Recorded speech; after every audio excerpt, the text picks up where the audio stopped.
वेद प्रेमियों सुधी श्रोताओं, संप्रति हम सब ऋग्वेद के चतुर्थ मंडल के 41वें सूक्त के 7वें मंत्र की व्याख्या में प्रवेश करने जा रहे हैं। मंत्र दृष्टा वामदेव गौतम, छंद त्रिष्टुप और देवता इंद्रावरुण हैं। इंद्रावरुण से गोधन संरक्षण और मैत्री भाव की भक्ति प्राप्ति की प्रार्थना। अब संबंधित मंत्र का सर्वप्रथम सस्वर पाठ हो जाए। युवाविध्यवसे पौर्व्याज परिप्रभो गविषस्वापि वृणीमहे सख्याय प्रियाजशो रामं हिष्ठा पितरे एव शंभो। इस 7वें मंत्र में ऋषि इंद्रावरुण इन दोनों देवों से गोधन संरक्षण और मैत्री भाव की भक्ति के संबंध की प्रार्थना करता है और कह रहा है ऋषि कि हे इंद्रावरुण देव, वयम गविशः, हम सब गोधन प्राप्त की इच्छा करने वाले हैं। तो देखिए, गोधन की इच्छा इसलिए की जाती थी कि उस युग का सबसे बड़ा धन गोधन ही था। दुग्ध संपूर्ण आहार है ही, उससे दुग्ध के साथ ही दही, मट्ठा, घृत आदि मिल जाते हैं और यज्ञ का कार्य भी उससे पूरा होता है। वह युग ऐसा था कि जनसंख्या कम थी, वन भाग बहुत था, गायों को चरने का, चारा पाने का कोई संकट नहीं था,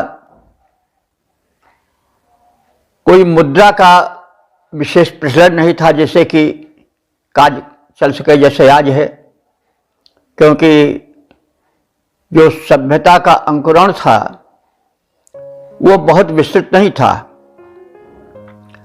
ये तो कहिए कि हमारे ऋषि मुनि तपस्वी थे, उनमें मेधा जागृत हो गई थी, लेकिन संसार का अधिकांश भाग अज्ञान निद्रा में पड़ा था। कुछ भाग तो ऐसा था जो कि वस्त्र का प्रयोग भी नहीं जानता था। तो ये सभ्यता का प्रारंभ था, उषा काल था। तो गायों के धन की इसलिए इच्छा की जाती थी कि सारा लेन देन गायों के माध्यम से तब होता था। निर्धारित थी कि इस वस्तु के लिए इतनी गाय चाहिए, कीमती से कीमती स्वर्ण के लिए, रत्न आदि के लिए, अन्य वस्तुओं के लिए जमीन खरीदना हुआ तो भी गोधन के आधार पर ही सब होता था। तो वेदों में सिक्के का प्रयोग नहीं के बराबर था। एक निष्क है, निष्क को कुछ लोग कहते हैं कि यह वैदिक युग की मुद्रा थी, लेन देन होता था उससे, लेकिन निष्क एक स्वर्ण हार के रूप में भी अधिक प्रयुक्त है। तो इसलिए लोग कहते हैं कि निष्क जो है कोई सिक्का नहीं था, बल्कि स्वर्णाभूषण था, हार था एक। तो बहरहाल युग भी झांकता है मंत्रों से। तो गोधन वही विनिमय पद्धति, जिसको कहते हैं बार्टर सिस्टम, का आधार था। इसलिए गोधन पाने की विशेष इच्छा होती थी। इसीलिए ऋषि कह रहा है कि हे इंद्र और वरुण देव, हम गविशः हैं, माने गाय पाने की इच्छुक हैं। अब युग के हिसाब से करना चाहिए। अब आज है तो आज हम भाई जिस रूप में है उसी के स्थान पर हम धन दौलत, नोट, जगह ज़मीन या करेंसी प्राप्त कर सकते हैं। कोई ज़रूरत नहीं कि आज तो गायों के हिसाब से कुछ नहीं होता है, तो हमें युग के हिसाब से अर्थ को जोड़कर करना चाहिए। और हे इंद्रावरुण देव, हम प्रभूति सुवापी, प्रभूति माने प्रभावशाली, सुवापी माने सुंदर बंधुत्व, आप ही बंधु को कहते हैं, और सुवापी माने सुंदर बंधुत्व, भाईचारा। हम आपसे प्रभावशाली, हितपूर्ण, घनिष्ठ भ्रातृत्व भाव की कामना करते हैं। इवाम इत, और तुम दोनों को ही, इत माने निपात है, अव्यय है, ही के अर्थ में आता है। युवा माने तुम दोनों ही, पूर्व्याय अवश्य परि, और तुम दोनों से ही हम लोग, पूर्व्याय माने प्राचीन काल से पुरातन जो संरक्षण साधन है उनको प्राप्त करना चाहते हैं। अव कहते हैं संरक्षण को, अवश्य परिमाणे संरक्षण के साधन जो भी हैं, अस्त्र शस्त्र या घर द्वार आदि। पूर्व्याय माने पूर्ववत, जैसे पहले चाहते थे वैसे आज भी हम आपसे प्राचीन संरक्षण के साधन की प्राप्ति की इच्छा रखते हैं। और पितराम इव शंभु, क्योंकि तुम दोनों, पितरा इव माने पितरा में दो शब्द आ जाते हैं, माता और पिता। तो पितरा द्विवचन का है वैदिक व्याकरण के हिसाब से प्रयोग। तो माता पिता की तरह तुम दोनों, पितरा माने पितरु, अगर लौकिक संस्कृत में कहते पितरु कहते, यहाँ पितरा है। पितरा माने पितृवत, माता पिता की, यु माने भांति, शंभु माने सुखदायक आप दोनों को। शंभु माने आजकल तो शंभु शब्द जो है वो शंकर जी के लिए आता है, रूढ़ हो गया है, लेकिन ऋग्वेद में शंभु शब्द रूढ़ नहीं है। शंभु का अर्थ होता है कि सम कल्याणम सुखम वा भवति येन, जिससे सुख हो, कल्याण हो, संरक्षण हो, जो सुखदायक हो, वही शंभु है। तो तुम दोनों पितरा इव शंभु, माता पिता की भांति सुखदायक हो। शूरा मंघिष्ठा, तुम दोनों शूरवीर हो, और मंघिष्ठा माने महान हो। तो ऐसे तुम दोनों शूरवीर और महान देवों को हम प्रियाय सख्याय, प्रेमपूर्ण मैत्री के लिए, चतुर्थी है सख्याय, तो प्रियाय सख्याय माने प्रेमपूर्ण मैत्री के लिए, वृणी में है माने बुलाते हैं। तो यहाँ पर देवों से मैत्री भाव की प्रार्थना की गई है, और सुरक्षा के लिए, सुख के लिए माता पिता के संबंध की इच्छा की गई है। क्योंकि माता पिता दुख सह करके भी संतान को सुख देते हैं, तो इसलिए सुख देने के लिए माता पिता की तरह इन दोनों देवों को मानकर उनसे प्रार्थना की गई कि आप सुख देने में माता पिता बन जाओ। लेकिन हमारा तुम्हारा संबंध जो है वो प्रिय मित्र की तरह रहे, क्योंकि मित्र का संबंध बड़ा खुला संबंध होता है। हर संबंध में तो एक संयम, एक कहिए कि बड़ी डिसिप्लिन रखनी पड़ती है बोलने में, बातें कहने में। लेकिन मित्र से खुल के आदमी बात कर लेता है, लेकिन भाई मित्र मित्र हो, कुमित्र नहीं। मित्र के लिए कहा गया है कि पापा निवारयति यो जयते हिताय। सन्मित्र वह है जो मित्र को पापा निवारयति, पाप कर्मों से जो पीड़क कर्म होते हैं उनसे निवारण करता है। भाई ठीक नहीं है, वो अच्छा नहीं है, निवारण करता है। पापा निवारयति यो जयते हिताय, और हित कल्याण से जोड़ देता है। गुह्यम च गुहति, और जो कुछ छिपाने योग्य है मित्र के पक्ष में उसको छिपाता है। यह नहीं कि बैठे बातचीत कर रहे हैं, कोई कमजोरी जान लिए, चारों ओर डंका पीट रहे हैं, अरे वो वैसे ही बनते हैं, वो तो वैसे हैं, तो नहीं। जो सन्मित्र है, सच्चा मित्र है, वो गुह्यम के गुहति। गुह्यम माने छिपाने योग्य कोई ऐसी बात हो, कोई त्रुटि हो मित्र में, कोई कमी हो, कोई पक्ष कमजोर हो, तो उसको गुहत माने छिपाता है। नहीं भाई ऐसी बात नहीं है। गुह्यम च गुहति, और गुणान प्रकटीकरोति, उसमें यदि गुण है तो उसको चारों ओर फैलाता है कि भाई बड़े अच्छे हैं, बड़े अच्छे हैं। तो आपद गतेन जहाति, जब आपत्ति काल आता है तो छोड़ता नहीं है। आजकल के मित्र तो ऐसे ही होते हैं कि जब तक काम चल रहा है तब तक मित्र, काम निकल गया तो फिर पहचानते नहीं, मतलब निकल गया तो पहचानते नहीं, ऐसी बात नहीं। तो जो सन्मित्र है वो आपद गतेन जहाति, जब मित्र के ऊपर विपत्ति आ जाती है तो उसको छोड़ता नहीं है। और ददाति काले, अगर उसके ऊपर कोई समय ऐसा आ गया कि उसे अर्थ की आवश्यकता है तो वो अर्थ देता है, धन वैभव भी उसको देता है, सहायता करता है। तो आपद गते न जहाति ददाति काले सन्मित्र लक्षण मिदम ही प्रवदन्ति संता। सज्जन लोग, समझदार लोग सन्मित्र के कथित लक्षण जो है वो उसको इस प्रकार से कहते हैं जैसा कहा गया है।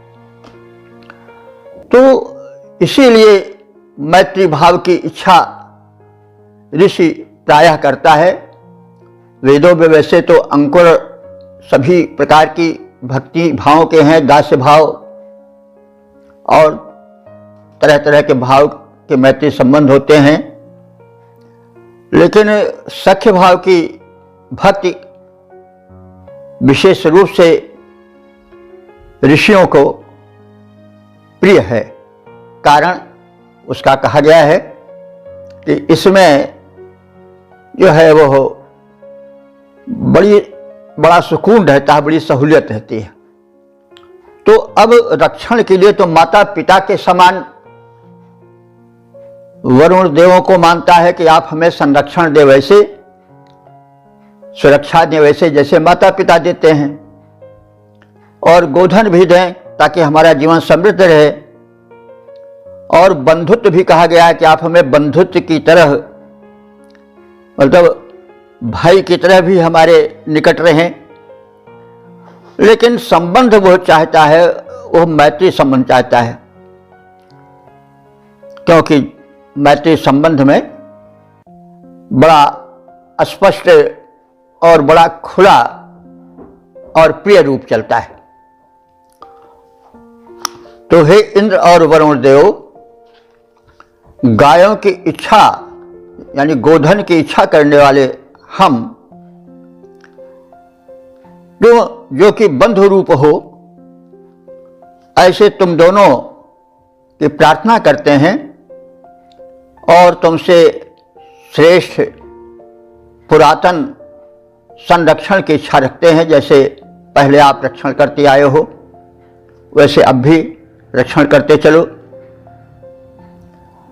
तुम दोनों माता पिता के समान सुखदायक हो, तुम दोनों शूरवीर हो और पूज्य हो।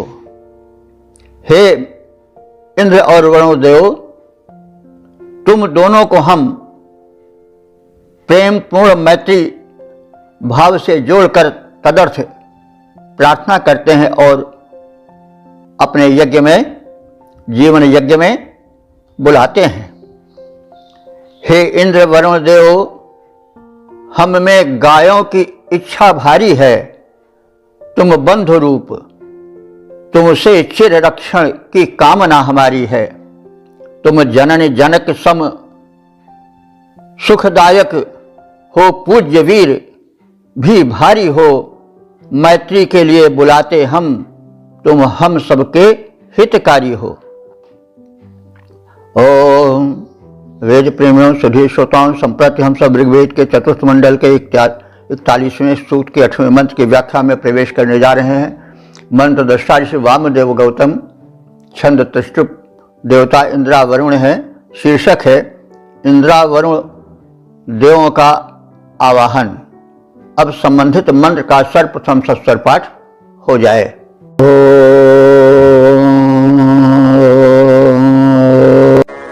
ताबान्धिजोपसे वाजयन्ते राजन्न जग्वरजुभजोऽश्वदानो सृजेन गाव उपसोममस्त्वरिन्द्रम् गिरो वरुणम् मे मनीषाः।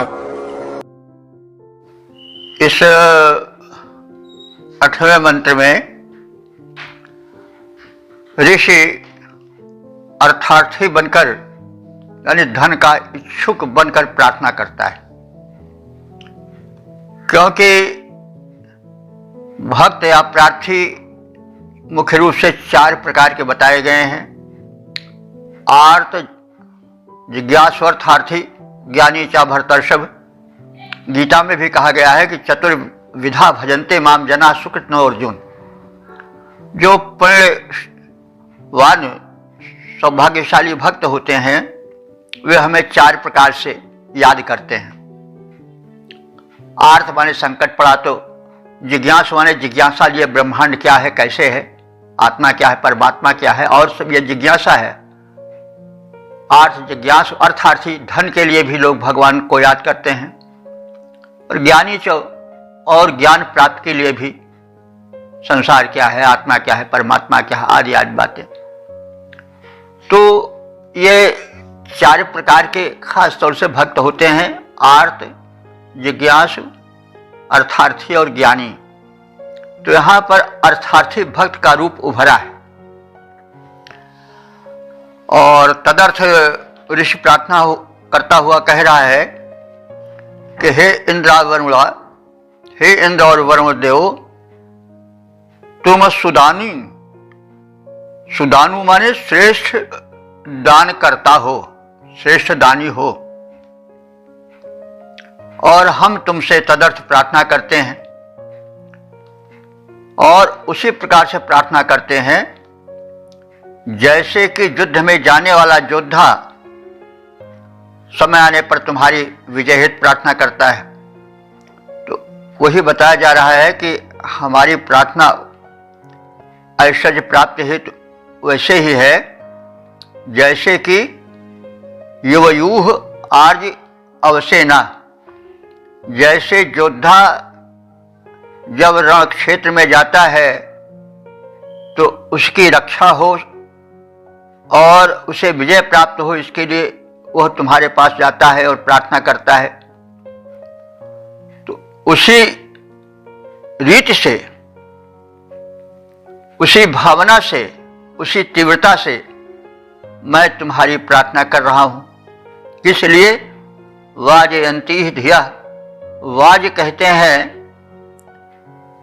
अन्न धन को चाहने वाली, धिया हमारे बुद्धि, यानी हमारी इस समय जो विचारधारा है, बुद्धि है, वह है वाजयंती माने अन्न धन प्राप्त करने वाली।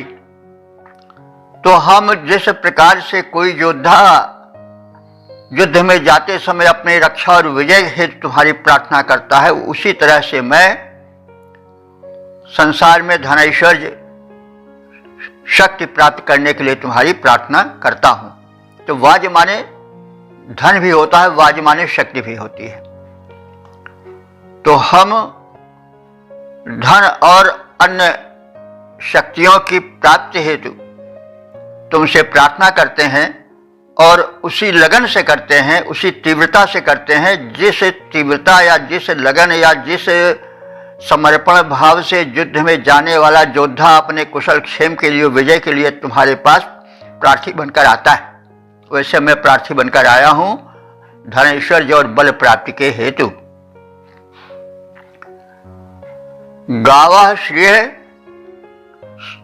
सो मम उपना, और हमारे जाने तुम्हारे पास आने की में वैसे ही लगन है, या आने का वही प्रयोजन है जैसे गायों का होता है।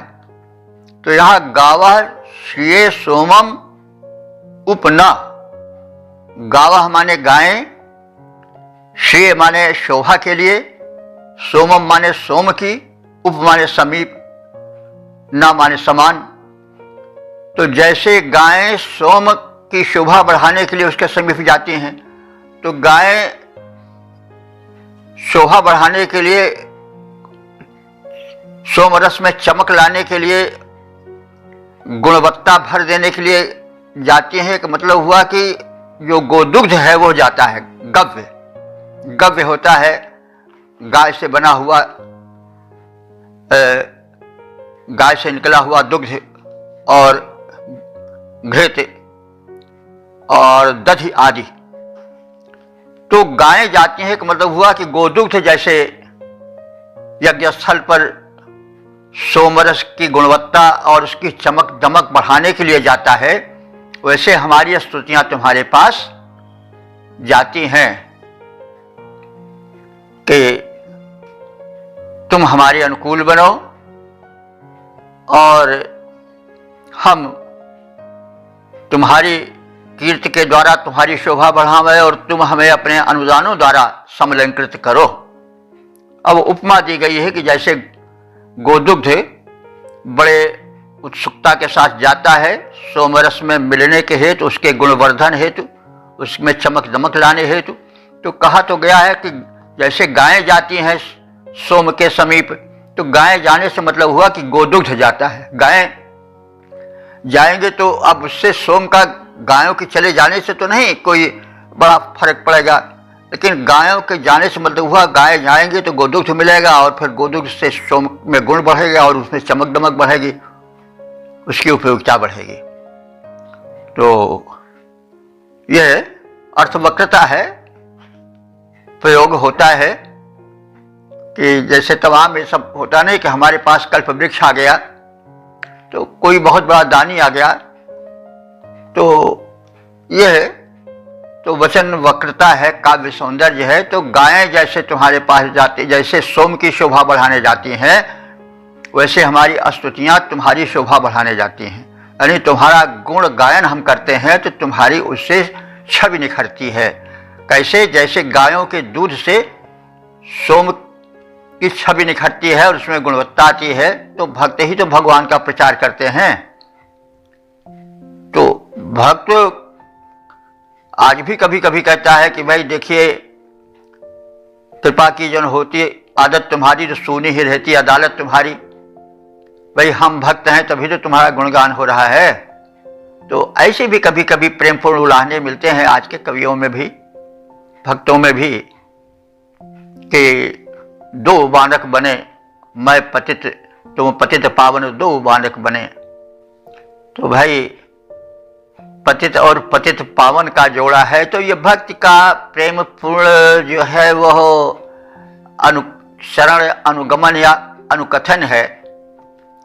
तो बात कही जा रही है कि इसमें कि गायें जैसे सोमरस की शोभा बढ़ाने के लिए जाती हैं, तो गायें क्या जाती हैं? गायों का दूध जाता है। तो अब यह उपमा किस लिए दी गई कि हमारी प्रार्थनाएं तुम्हारी कीर्ति को बढ़ाने के लिए, बल को चारों ओर बताने के लिए, तुम्हारी महिमा, तुम्हारा महिमा मंडन करने के लिए हमारी स्तुतियां तुम्हारे पास जा रही हैं, यानी हम तुम्हारी स्तुति कर रहे हैं। उपमा दी जा रही है कि जैसे गायें जाती हैं सोम की शोभा बढ़ाने के लिए, उसमें गुणवर्धन के लिए, तो गायें जाती हैं यानी गोदुग्ध, गायों से जाती हैं गोदुग्ध मिलता है। जैसे गोदुग्ध शोभा बढ़ाता है, शक्ति बढ़ाता है, ओज बढ़ाता है सोमरस की, वैसे हमारी प्रार्थनाएं तुम्हारी महिमा, तुम्हारा महिमा मंडन करती हैं और तुम्हारा यश वर्धन करती हैं। तो हे इंद्र और वरुण देव, मैं मनीषा गिरा, मेरी बुद्धिपूर्वक की गई स्तुतियां इंद्रम वरुणम अस्तु, इंद्र और वरुण के पास जाएं। हे देव, इंद्र और वरुण हमारी स्तुतियां तुम्हारे कीर्तिवर्धन हेतु तुम्हारे पास जाएं, तुम्हें स्वीकार हों। हम तुम्हारे भक्त हैं, हम तुम्हारे अनुगामी हैं। तो हे श्रेष्ठ दानियों, इंद्र और वरुण देव, जैसे युद्ध में संरक्षण हेतु तुम्हारे भक्त जो युद्ध में जाने के हेतु उद्यत होते हैं, तुम्हारा आशीर्वाद और तुमसे शक्ति और अपना कुशल क्षेम मांगने हेतु, युद्ध में विजय प्राप्त करने हेतु जिस लगन, जिस उत्कंठा से, जिस तीव्रता से जाते हैं, उसी तीव्रता से हम तुम्हारे पास आ रहे हैं, तुम्हें विनय सुना रहे हैं। किस लिए? धन ऐश्वर्य की कामना को पूरी करने के लिए। हमारी स्तुतियां तुम तक पहुंच रही हैं और हमारी स्तुतियां तुम्हारा यशोवर्धन करती हैं, महिमा मंडन करती हैं। कैसे? जिस प्रकार सोमरस की तीव्रता बढ़ाने के लिए उसमें गायों का गव्य यानी गव्य गोरस मिलाया जाता है। सोमरस में जब गोरस मिला दिया जाता है तो उसकी तीव्रता, उसकी गुणवत्ता बढ़ जाती है। तो गुणवत्ता का वर्धन होता है गोदुग्ध आदि के द्वारा। उसी प्रकार से हम जाते हैं, आते हैं तुम्हारे पास, तुम्हारी भक्ति करते हैं, तुम्हारा गुणगान करते हैं, तो उससे तुम्हारी कीर्ति का, तुम्हारे यश का, तुम्हारी उदारता का, तुम्हारे स्वरूप का प्रचार प्रसार होता है, संवर्धन होता है, उसमें तीव्रता आती है। तो रक्षा पाने रण में तुमसे ज्यों योद्धा तब निकट सिधाएं, वैसे तुमसे धन बल पाने मतियां मेरी भी जाएं। सोम बने उत्कृष्ट दुग्ध दध मिलता उसमें, जैसे इंद्र वरुण से मेरी स्तुतियां मिल जाएं वैसे। ओम वेद प्रेमियों सुधी श्रोताओं, संप्रति हम सब ऋग्वेद के चतुर्थ मंडल के 41वें सूक्त के 9वें मंत्र की व्याख्या में प्रवेश करने जा रहे हैं। मंत्र दृष्टा ऋषि वामदेव, छंद त्रिशूप और देवता इंद्रा वरुण है। शीर्षक है भक्ति भाव भरी स्तुति का कथन। अब संबंधित मंत्र का सर्वप्रथम सस्वर पाठ हो जाए।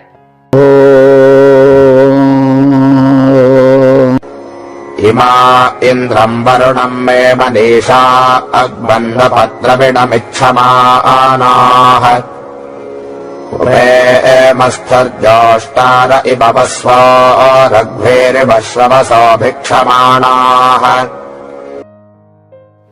इस 9वें मंत्र में इंद्र और वरुण देवों के समीप भक्त भरी स्तुति किस प्रकार से तीव्रता से जाती है, इसका कथन है। तो हे इंद्र और वरुण देव, मैं माने मेरी, द्रविणम इच्छमाना इमा मनीषा, द्रविण कहते हैं धन को, इच्छमाना माने इच्छा करती हुई, इमा माने ये, मनीषा मेरी बुद्धियां जो कि द्रविणेच्छुक हैं, धनेच्छुक हैं, और उन बुद्धियों से की गई प्रार्थनाएं तुम्हारे पास उसी तीव्रता से पहुंचती हैं, उसी ललक से पहुंचती हैं जिस ललक से ज्येष्ठारा बस्वः इव, ज्येष्ठारा कहते हैं धनाभिलाषी को, ज्येष्ठारा धन को चाहने वाला, जैसे वस्वः माने धनी के पास, महाजन के पास जाता है, कुछ लेना हुआ, लेन देन करना हुआ, तो जिस लगन के साथ दौड़ करके ज्येष्ठा के पास, महाजन के पास कोई ऋण चाहने वाला जाता है, धन चाहने वाला जाता है, उसी प्रकार से मेरी प्रार्थनाएं भी तीव्रता के साथ, ललक के साथ जाती हैं। हे इंद्र और वरुण, तुम्हारे पास धन की अभिलाषा लेकर के, और हमारी जो स्तुतियां हैं, हमारी जो बुद्धियां हैं वे तुम्हारे पास और कैसे ललक के साथ पहुंचती हैं कि शवसा भिक्षमाणा रद्धि इव, जैसे भिखारी जो है वह दानी के पास दौड़ कर जाता है कि अभी हमको कुछ मिलेगा जरूर। तो उसी तीव्रता के साथ, उसी ललक के साथ हमारी स्तुतियाँ, हमारी बुद्धियाँ, हमारी विचारधाराएं तुम्हारी ओर जाती हैं।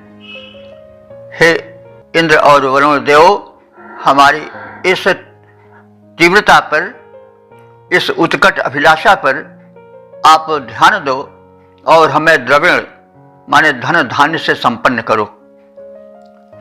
तो धनाभिलाषिणी मेरी प्रार्थनाएं इन इंद्र और वरुण देवों के पास वैसे ही उसी ललक से जाती हैं जैसे धनाभिलाषी, धन को चाहने वाले व्यक्ति की बुद्धि, उसकी लगन, उसकी प्रार्थना धनिक के पास, महाजन के पास जाती है।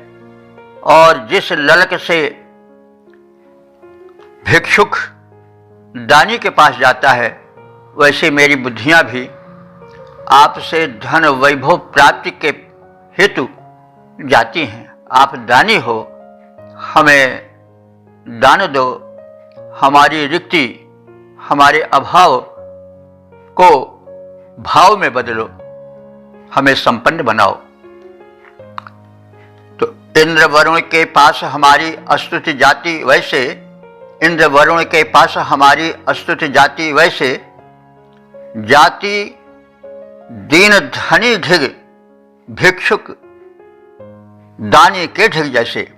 जाति जाता, जाता दीन धनिक धनी के ढिग, जाता दीन धनी ढिग और भिक्षुक दानी के ढिग जैसे इंद्र वरुण के पास हमारी स्तुति जाती वैसे। ओ वेद प्रेमियों, सुधीर श्रोताओं, संप्रति हम सब ऋग्वेद के चतुर्थ मंडल के 41वें सूक्त के 10वें मंत्र की व्याख्या में प्रवेश करने जा रहे हैं। मंत्र दृष्टा ऋषि वामदेव गौतम, छंद त्रिशुप और देवता इंद्रा वरुण है। शीर्षक है सामर्थ्य वृद्धि हेतु प्रार्थना। अब संबंधित मंत्र का सर्वप्रथम सस्वर पाठ हो जाए।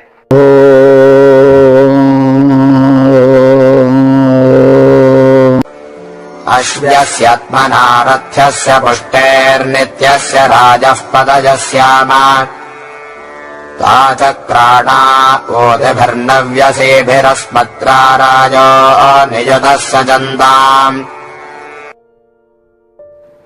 इस 10वें मंत्र में इंद्र और वरुण देवों से स्वावलंबी जीवन हेतु प्रार्थना है। यह बड़े पते का संदेश है जो ऋषि द्वारा प्रदत्त है कि हम ईश्वर से प्रार्थना करें, देवता की भक्ति करें, वो अच्छा है, उनसे मांगें क्योंकि हमारा अधिकार है। लेकिन हम स्वयं पुरुषार्थ कमाएं, पुरुषार्थी बने, श्रम करें। तो यों ही निठल्ले बनकर केवल प्रार्थना के बल पर न जिएं। तो ये बड़ा अच्छा जीवन दर्शन का समन्वयात्मक रूप है। इसी का संदेश इसमें दिया गया है कि हे इंद्र और वरुण देव, हम स्वावलंबी जीवन बिताएं और उसके द्वारा अपनी प्रगति करें। तो हे इंद्र और वरुण देव, तुमना, तुमना माने अपने, हम अपने पुरुषार्थ से अशव्यस्य, अशव्य कहते हैं अश्वों के समूह, और रथस्य माने रथों के समूह को प्राप्त करें। उस समय अश्व एक बहुत बड़ा धन था। दूर की यात्रा करने में, सामाजिक दर्शन में धन वैभव के और युद्ध में बड़ा उपयोग था, उस समय अश्वों का बड़ा महत्व था। इसलिए अश्व शब्द बहुत आया है, बार बार आया है, और उसके अनेक पर्यायवाची भी आए हैं। क्योंकि संस्कृत में जो वस्तु जितने ही महत्वपूर्ण होती है उसके उतने ही पर्यायवाची होते हैं।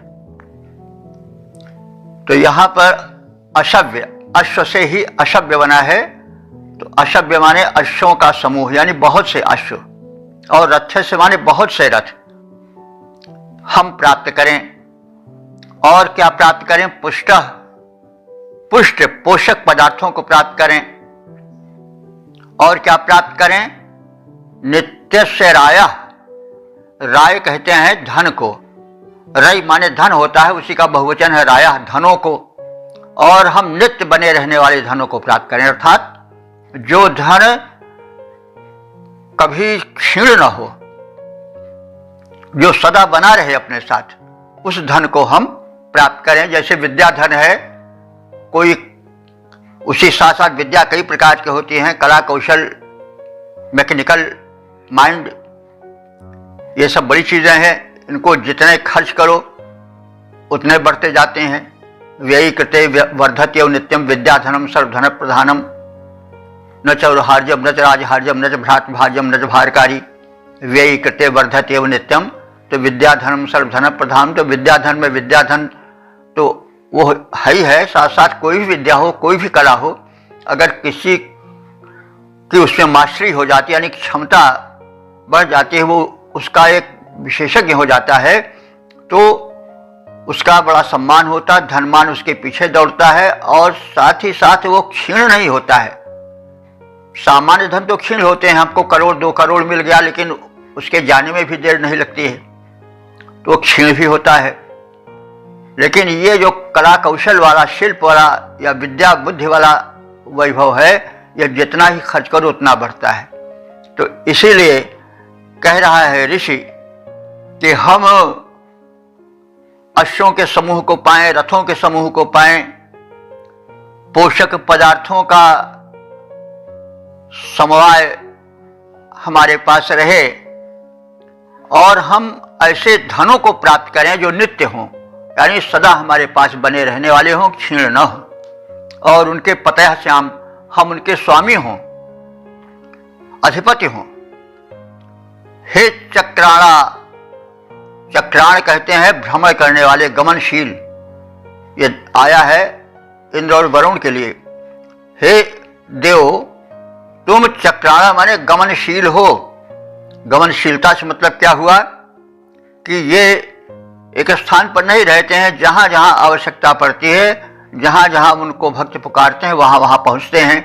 ये दोनों शासक प्रवृत्ति के देवता हैं, इसलिए ये शासकों को संदेश है, शासक कोई भी हो, नेता हो या किसी पद पर हो, उनका यह कर्तव्य है कि वह आराम तलबी की जिंदगी न बितावें, बल्कि गमनशील हों, अपने क्षेत्र में तत्काल पहुंचें, वहां के दुख दर्द सुने, वहां की समस्याओं को निपटाए।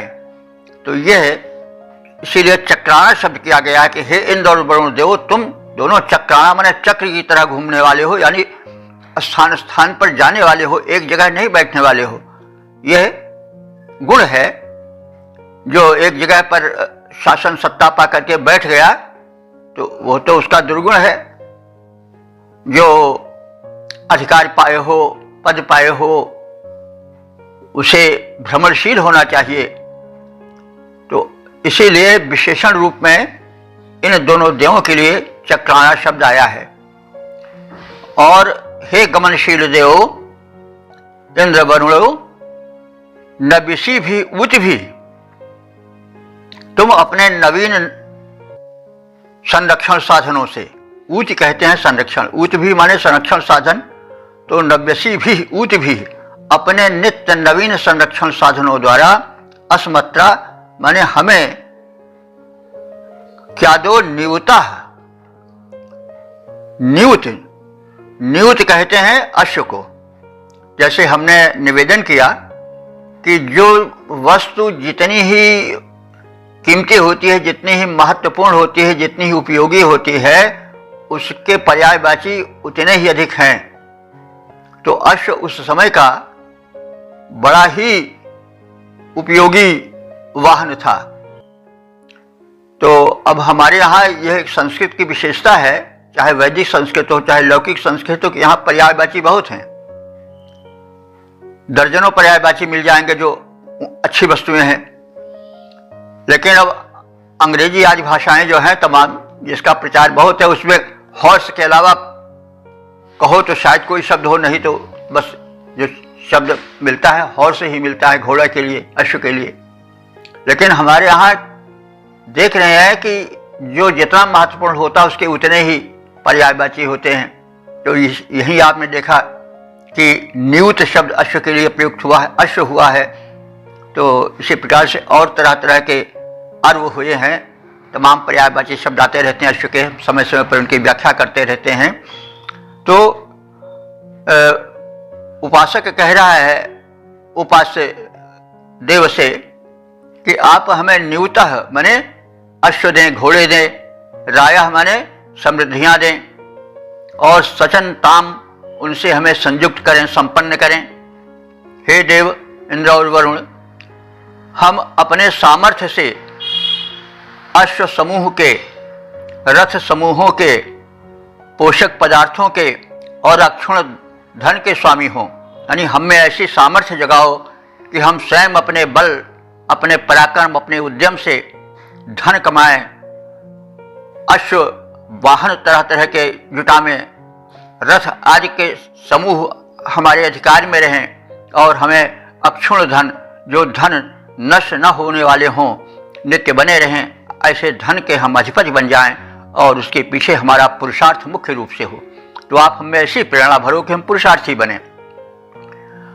और हे गमनशील देव, अपने नवीनतम संरक्षण साधनों द्वारा हमें अश्वों तथा अन्य विभूतियों से, वैभवों से संपन्न करो। तो संरक्षण साधन भी बहुत आवश्यक है, बड़ा धन हो, लेकिन अगर रक्षण साधन न हो, कोई हमारे पास गार्ड न हो या कोई अस्त्र शस्त्र ऐसा न हो कि हम मुकाबला कर सकें, तो सब लोग लूट के ले जाएंगे। इसलिए ऋषि बड़ा चतुर है, वो कह रहा है कि इतना सब होते हुए भी आप हमें संरक्षण के साधन दो, जिससे हम उस अपने कमाए हुए धन दौलत की रक्षा भी कर सकें। तो इस प्रकार से पद रूपांतरण भी हम देखें। हम प्रयत्न के द्वारा अपना यौन सामर्थ्य बढ़ाएं। हे देव, हम प्रयत्न के द्वारा अपना यौन सामर्थ्य बढ़ाएं, अश्वों, रथों, पोषक अन्नों, धन के स्वामी बन जाएं। उभय देव, जो गमनशील निज रक्षण साधन द्वारा अश्वादिक धन युक्त बनाएं, भर भंडार हमारा। इसको हम, इसी भाव को हम सवैया के माध्यम से भी देख लें। हम में पुरुषार्थ के भाव भरो, हम में पुरुषार्थ के भाव भरो, निज शक्ति सदैव बढ़ाते चलें। बन जाएं धनो रथ अश्वों के स्वामी, और कीर्ति अखंड कमाते चलें। फहराते चलें विजयी ध्वज को, फहराते चलें विजयी ध्वज को, निज धर्म यो कर्म निभाते चलें। गुण गाते तुम्हारा चलें, तुमसे संरक्षण नित्य ही पाते चलें। हम में पुरुषार्थ के भाव भरो, निज शक्ति सदैव बढ़ाते चलें। बन जाएं धनो रथ अश्वों के स्वामी, योग कीर्ति अखंड कमाते चलें। फहराते चलें विजयी ध्वज को, निज धर्म योग कर्म निभाते चलें। गुण गाते तुम्हारा चलें, तुमसे संरक्षण नित्य ही पाते चलें। ओम वेद प्रेमियों, सुधीश्वताओं, संप्रति हम सब ऋग्वेद के चौथे मंडल के 41वें सूक्त के 11वें मंत्र की व्याख्या में प्रवेश करने जा रहे हैं। मंत्र दृष्टा ऋषि वामदेव गौतम, छंद त्रिष्टुप, और देवता इंद्रा वरुण है। शीर्षक है संग्राम में विजय हेतु प्रार्थना। अब संबंधित मंत्र का सर्वप्रथम सस्वर पाठ हो जाए।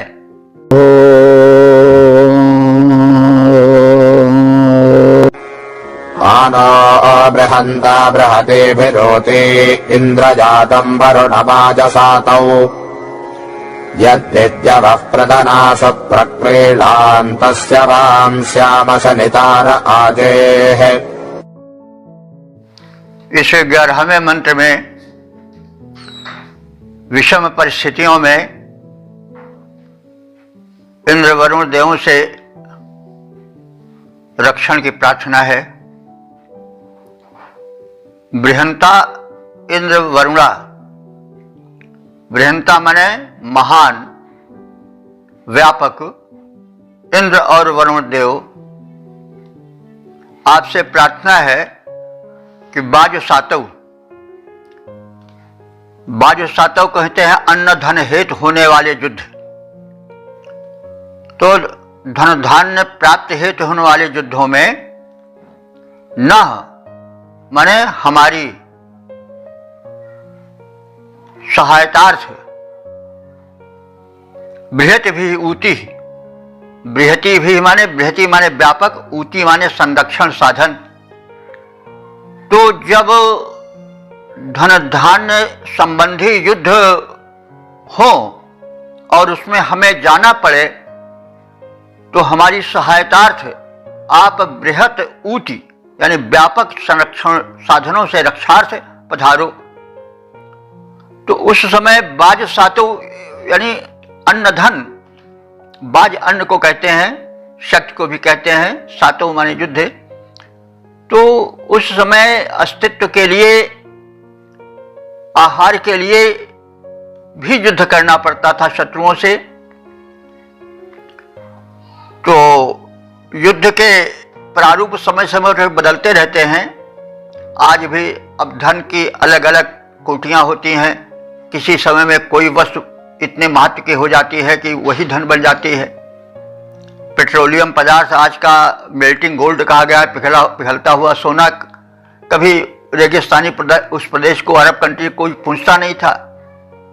तो कहने के ये मतलब धन का स्वरूप बदलता रहता है। कभी वो कागज के टुकड़े में समा जाता है, कभी व्यापक रूप में धन जमीन मकान के रूप में दिखाई पड़ता है, कभी हीरे जवाहरात में समा जाता है। माने धन जो है वह अपने रूप बदलता चलता है, इसीलिए उसको रुपया कहा जाता है। रुपया जो रूप बदलता चले वही रुपया है, और जो बहुत रूप बदलते हैं वो बहुरूपिया हो जाते हैं। तो कहने का मतलब जो रूप बदले, भिन्न भिन्न रूपों में दिखाई दे, वही रुपया है। तो प्रार्थना किया जा रहा है कि हे महान इंद्र और वरुण देव, बाज सातव, जब हमें अपने अस्तित्व में अन्न धन प्राप्त हेतु युद्ध करना पड़े तो उस समय न हमारी सहायता करने हेतु बृहति भी ऊती, बृहत माने व्यापक, ऊती माने संरक्षण साधनों के साथ हमारे रक्षार्थ पधारो। आयातम माने आ जाओ। यत पृतनासु वे युद्ध, पृतना कहते हैं युद्ध। एक चीज और समझ लें कि युद्ध के लिए बहुत पर्यायवाची ऋग्वेद में है। इसका मतलब हुआ कि जीवन उस समय युद्धों का चलता था। कोई ऐसे अंतर्राष्ट्रीय नियम नहीं थे और प्रायः एक कबीले के लोग दूसरे कबीले से लड़ते झगड़ते रहते थे, क्योंकि वैदिक युग तक बहुत ज़्यादा प्रसार आर्यों का नहीं हुआ था। विशेष करके सिंध और पंजाब प्रदेश में ही वे थे। सरयू नदी का भी एक मंत्र में पिछले वर्णन आया है, तो वहाँ पर वो धीरे धीरे पहुँच रहे थे। और दक्षिण भारत में और मध्य भारत में तो उनका प्रवेश संभवतः नहीं था, क्योंकि नर्मदा, कावेरी आदि नदियों का अभी तक कहीं परिचय नहीं आया।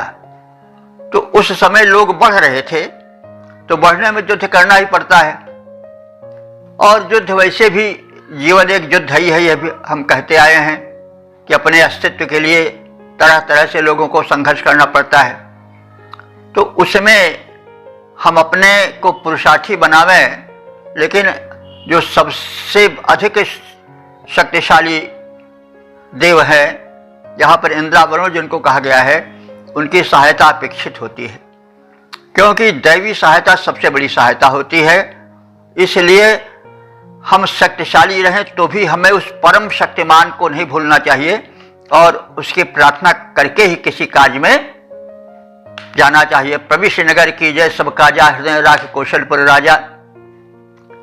तो भाई हनुमान जी बड़े शक्तिशाली थे, लेकिन फिर भी वे स्मरण करके लंका ऐसी पुरी में प्रवेश किए। नमोस्तु रुद्रयमानिलेभ्यो नमस्तु रामाय लक्ष्मणाय नमस्तु दिव्य जनकात्मजाये नमस्त रुद्रयमानिलेभ्यो। तो इस तरह से नमन करके बलि से बलि लोग भी प्रवेश करते थे। तो वाल्मीकि रामायण का है कि नमस्तु रामाय लक्ष्मणाय दिव्य तस्यै जनकात्मजाये नमोस्तु रुद्रेन्द्रयमानिलेभ्यो नमस्तु चंद्रार्क मरुद्गणेभ्य। अब ये वाल्मीकि रामायण में वैदिक देवता भी तमाम आ गए हैं। नमस्ते रुद्रेन्द्रयमानिलेभ्यो नमस्ते चंद्रार्क मरुद्गणेभ्य, ये वैदिक देवता हैं। तो वाल्मीकि रामायण तो वैदिक काल के बाद ही लिखा गया प्रथम महाकाव्य है लोक भाषा में। संस्कृत उस समय की लोक भाषा थी, और जो वैदिक संस्कृत जिसमें हम लोग ये मंत्र पढ़ रहे हैं, यह ऋषियों की भाषा थी, सर्वसामान्य के समझ की भाषा नहीं थी।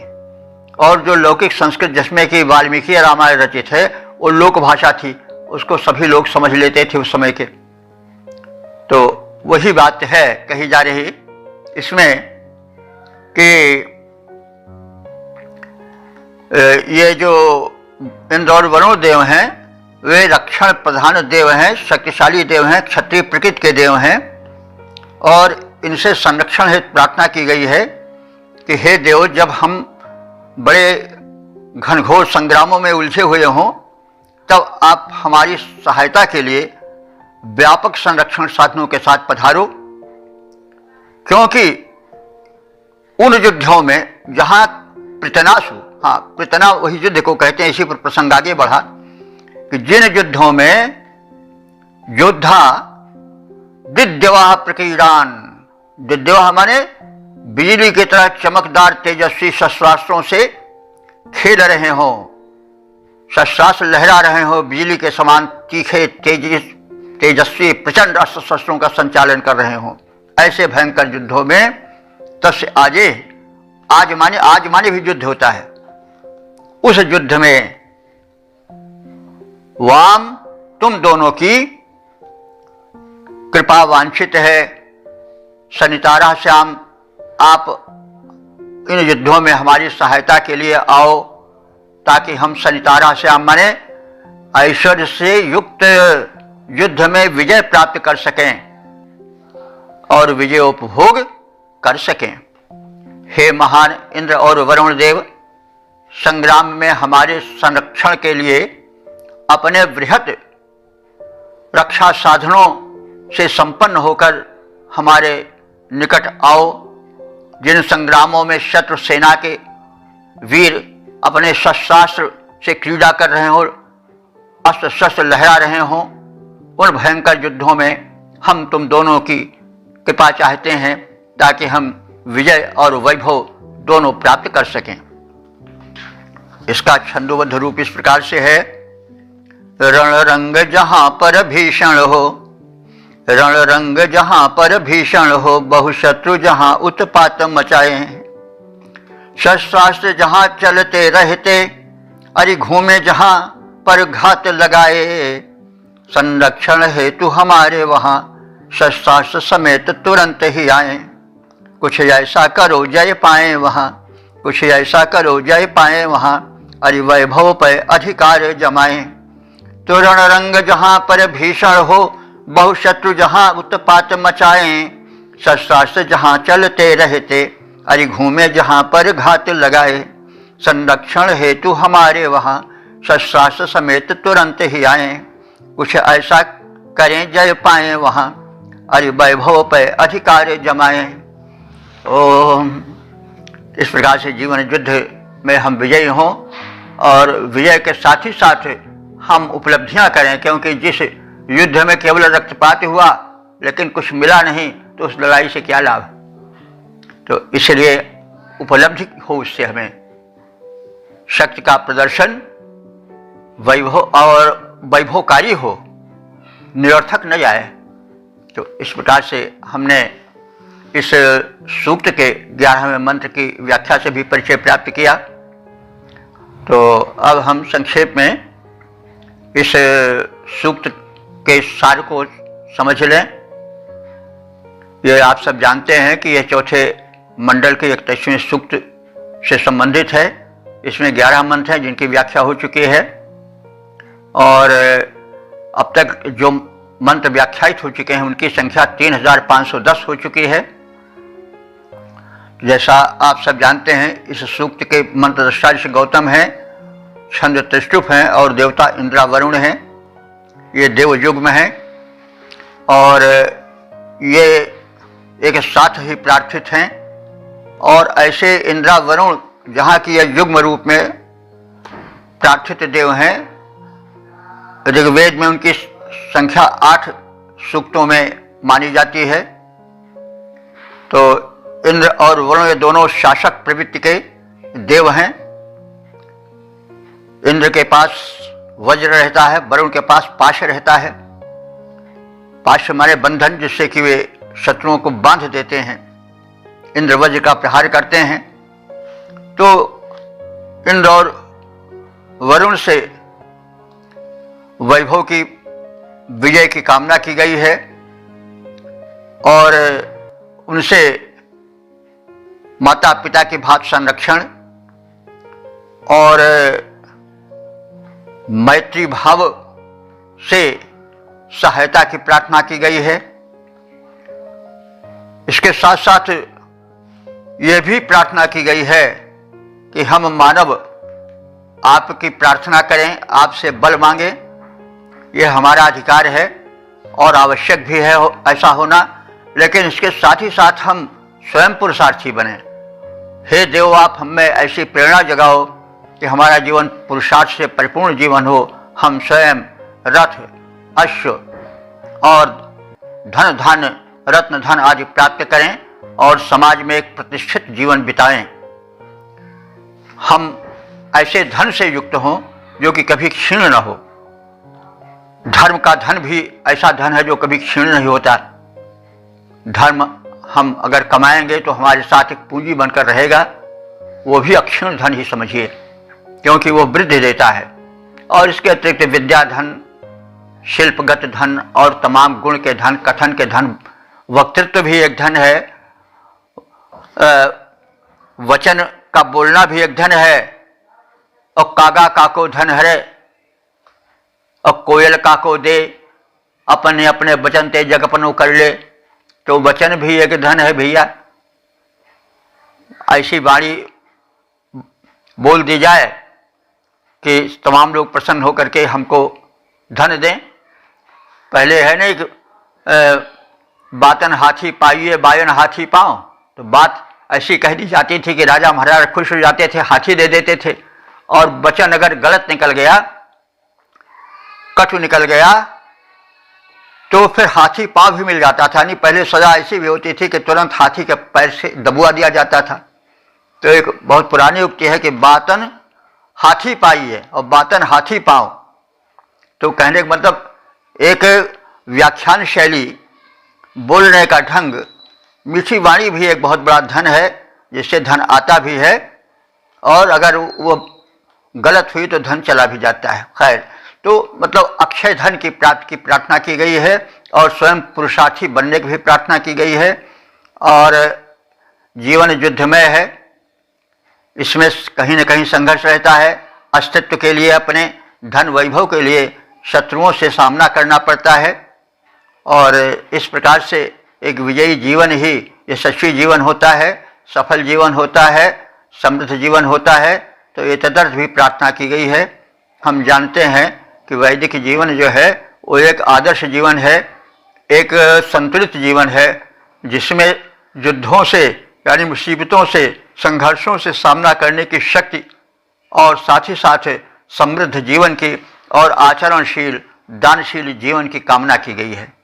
तो वैदिक मंत्र बड़े उपयोगी हैं। मंत्र का अर्थ होता है मननात् त्रायते इति मंत्र, जिसके अर्थ पर चिंतन मनन करने से संरक्षण हो वही मंत्र है।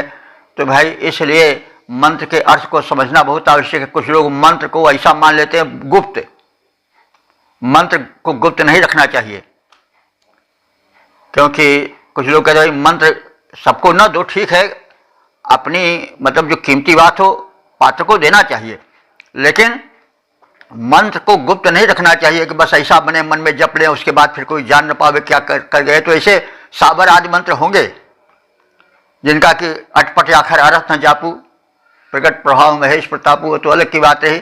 लेकिन ये है कि मंत्र जो वेद के हैं वो मननीय होने चाहिए, उन पर चिंतन, क्योंकि मननात् त्रायते मंत्र है, तो जब हम अर्थ नहीं समझेंगे तो उस पर चिंतन मनन क्या करेंगे। इसलिए अर्थ का बोधत्व होना, ज्ञान होना परम आवश्यक है।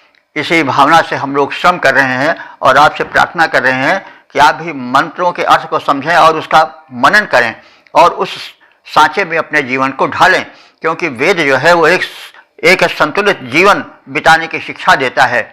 वो एकांगी नहीं है, वह सर्व भाव समन्वित है, सबके कल्याण की कामना करता है। वह एक ओजस्वी, तेजस्वी और उद्योगी जीवन बनाने की प्रेरणा भरता है।